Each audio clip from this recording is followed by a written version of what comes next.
Dynamic, fun, quality of life. I've been able to make a difference. Today we're at the City of Edmonton Planning and Development Department offices, and this is where planning takes place, right from the big citywide level all the way down to what a specific person can do on his or her property in a neighborhood anywhere in Edmonton.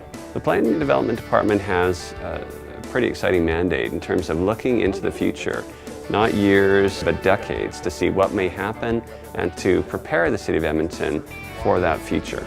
It also looks at things that are happening more immediately in terms of proposals to change the built form of the city, proposals to redevelop old areas or to develop new neighborhoods, and to make sure that that development takes place in the most attractive way, in a way that's conducive to quality of life. Doug, when we met with Paula this morning, we talked about the transition to the properties adjacent. If we were to look at this block here, and just imagine that 4 lots were to be redeveloped. So then the question is, what sort of transition would we need to make sure that the redevelopment would be compatible with the properties adjacent to the development? The people at the City of Edmonton are great. We have a wonderful planning department here. People from different walks of life, people from different parts of the world who have come to Edmonton to make this their home and to do good planning. It makes me feel a great sense of loyalty when the city gives me different opportunities, when it supports me in the ideas that I think are meaningful and worthwhile. All right, well, let's just walk around and let's just take a look at the potential development that we've been talking about. We've got a 1-story commercial here, and the zoning that we're talking about would allow 3, even 4-story development, and then it would be up to the street, good activity onto the street, making nice entrances there.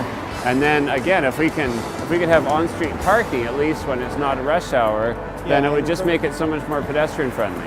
Yeah, and the business parking could probably go around the back. The City of Edmonton has allowed me to pursue the public interest. I became a city planner because I wanted to make a small difference in our world and our community. And as an employee of the City of Edmonton, I am able to try to make things better and not just do something because there's a buck attached to it. The job is intellectually challenging. The future is such a complex thing. No one knows really what the future is going to be about, but there are indicators as to what may happen. And so we get to parse through those various threads and try to determine what really should happen in an area to deal with those changes. Sometimes our brains hurt, but it's also very rewarding too.